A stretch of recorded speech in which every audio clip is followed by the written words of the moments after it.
আসসালামু আলাইকুম। সো আজকে আমার পাখিগুলোকে এই জোড়াটাকে আমি হাঁড়ি বেঁধে দিচ্ছি খাঁচার ভিতরে। তো হাঁড়ি বেঁধে দেওয়ার পরে এখন হয়েছে কি, প্রথম প্রথম কিন্তু ওরা ঢুকবে না, হ্যাঁ, হাঁড়ি থেকে অনেক দূরে, আমি জোর কইরা ওদেরকে ঢুকাইতে পারি না, এই অবস্থা। এখন আমি মনে হয় প্রায় 2 থেকে 3 ঘন্টা হয়েছে আমি এদের থেকে দূরে আছি। এখন ভিতরে এসে দেখি হাঁড়ি থেকে আর বের হয় না। এটা কেমন ভাই?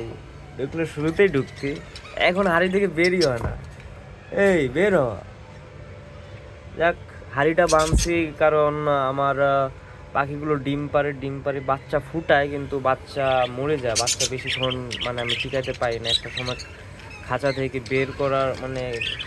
বের করতে হয়, আমি বাধ্য হয়ে পড়ি, কারণ খাওয়ানো ছেড়ে দেয়, তখন আমার আলাদাভাবে খাওয়াতে হয়। এবং হ্যান্ড ফিডিং করে সত্যি বলতে বাচ্চা তেমন একটা বাঁচায় রাখতে পারবেন না আপনি, কারণ বাচ্চা যদি একদম ইন্টায়ারলি আপনার হ্যান্ড ফিডিংয়ের উপরে ডিপেন্ড করে, তাহলে তখন বাচ্চা কিন্তু বাঁচিয়ে রাখা খুবই টাফ। যাই হোক, তাই আমি এখন আপনাকে দেখাচ্ছি যে আমি আমার এই জোড়াটিতে আমি এই যে হাঁড়ি বেঁধে দিছি।